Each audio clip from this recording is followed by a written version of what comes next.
I have a perfect GPA and I was the dux of or valedictorian of my high school, and I'm a tutor for the medical school entrance exam in Australia and the UK. And I've got an exam next week and I've been studying a lot. As you can tell, the blue is studying. And I thought I'd go through how I did it. I first go through lecture slides and I see what I've forgotten, and then the next day I'll go through what I've forgotten so that I remember it, and then I'll do practice exams. To break that down a bit more, there's two kind of parts to studying. There's encoding and retrieval. Encoding is learning, retrieval is remembering. A lot of it, well, it depends, I guess, but a lot of it for me is encoding. So all the, go through the modules, this is encoding. So this is where I'm learning new stuff that I've forgotten or that I never learnt to begin with. Hopefully there's not much of that. And then, if you don't go over it, you'll forget it. So you have to do retrieval, and I prefer to do this in the mornings. I just go through everything from that I learnt the day before. And then in a few days, I'll go through that stuff again. So maybe like 4 days, depends how far away your exam is. Okay, so to go through how I'd actually study, I would start by going through lecture slides, or whatever, whatever material you have for the content, maybe your notes, if they're good notes. I never go through my notes because my notes suck. They are like, I don't know, maybe 10% of it is just wrong because I learnt it wrong or something. So I prefer to go through lecture slides, which is unpopular. But I also supplement that by looking at my notes because my notes are better organized than the lecture slides. So you can do both. Next step is to write down what you just learnt from that. So as you go through your lecture slides, you might see stuff you've forgotten or that you didn't know, and you'll just learn that. And then you write down what you learnt, and then the next day you'll go through that. And you go through that every few days. How do you actually go through it? It depends on what you learnt. So there's different levels of learning.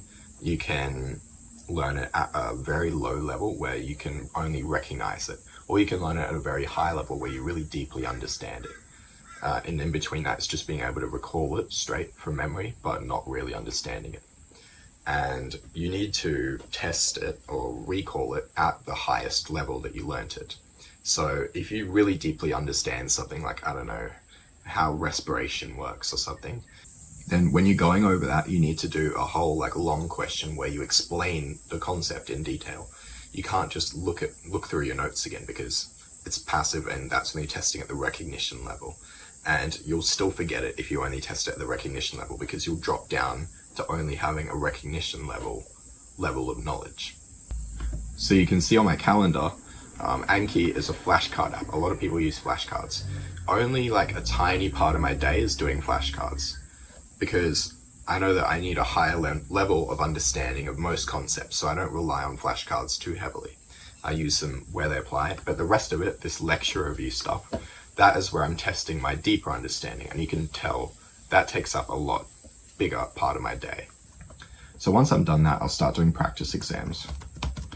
Practice exams are very good. You should have a look through these before you even start going through the lecture slides, but do the bulk of them after you've actually learned all the stuff you need to learn. And I have a very particular strategy for how I do practice exams. So I do the exam, do at least one of them to time. So, if it's a paper exam, write it on paper and try and do it in if it's a 2-hour exam, try and do it in 1 hour and 45 minutes or something like that. So that it's realistic and you've got the pacing down on the day. And then before I check my answers, as I'm doing the exam, I would make a note of stuff I'm not confident on. And if you're trying to ace the exam, you got to make a note of every question you weren't 100% sure on. If you're just trying to pass, you obviously would only make notes on stuff you really don't understand at all, but you think is important to understand. Then before checking your answers, I go back to the lecture slides and look up all that stuff that I wasn't confident on, all those concepts. Then I write model answers. So kind of improved answers now that I've learned the concept better. And then I check answers. What this does is you make sure that you're understanding the whole concept, not just what that question asked, because the questions often aren't going to ask, just explain this whole concept. This is talking about short answer questions, but same thing applies to multiple choice. If you just look at the answer, you're only updating your understanding of that one little part of the concept. And it depends how you do this. A lot of people have a tendency to just memorize the answers. And then if they get the same concept but just test it on a different part of it, they won't be able to do well. So it's more effective to go back through the lecture slides.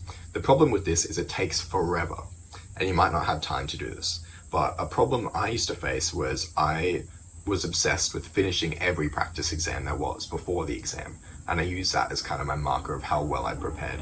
If I'd done all the practice papers, I was probably well prepared. The problem with this is you don't learn that much from practice exams unless they just repeat the practice questions from the practice exams in the actual exam. It's more effective to focus on the actual learning part. So here, that's the going through the lecture slides initially, and then going through the stuff you weren't sure about in the exam. The less important thing is actually doing the questions. It's important to do some questions so you understand what the exam is going to be like, but I've only done 2 practice exams in a whole week of study because the rest has just been learning stuff I didn't know. So you can see from looking at my timetable, the first thing you might notice is I don't check my phone all day. When I'm studying, when I'm locked in for exams, I check my phone in the morning and then before bed. Obviously I'm not perfect. I still text people, but that proves that this is a realistic, it's not fake. Then I try and space out my kind of non-negotiable things like showering, eating lunch, basically showering and eating, laundry, anything you have to do. And the reason I space these out is I use them as brain breaks. So if I have just studied for an hour, instead of going on my phone for half an hour as a break, I'll have a shower, I'll eat lunch, and I won't listen to music and I won't do anything while I'm doing that. I'll just let my mind wander, and that's a good way to regenerate, and it helps you retain more stuff as well. You may find that you need more frequent breaks than me. It's probably a good idea, in fact. I wouldn't go 2 hours without a break normally, but I felt like I could. And you may need a longer break in the middle of the day or something like that. You don't need to have lots of little breaks. It's sometimes good to have a long, big break in the middle. Exercise is also important. I haven't been doing enough, but it helps you remember stuff. Your brain works better, you can concentrate better, you don't get distracted as much. So it's an efficient use of time, especially if you do high intensity exercise, like going on an exercise bike. Getting lots of sleep is obviously good. I don't need to talk about that. I also prefer not to listen to music while studying because it kind of distracts me. But if you feel that you need to, then do it. Also, just with not checking your phone, don't check the notifications either. Don't look at it at all if you can. When you check your phone and you have it on your desk next to you, every time you get a notification, that distracts you. And your brain gets used to that tempo of distraction. So it'll keep getting distracted even when you take away your phone for quite a while. So if you're checking your phone every 5 minutes and then you try and actually study, you won't be able to concentrate for longer than 5 minutes. So that's all I got. Good luck on your exams.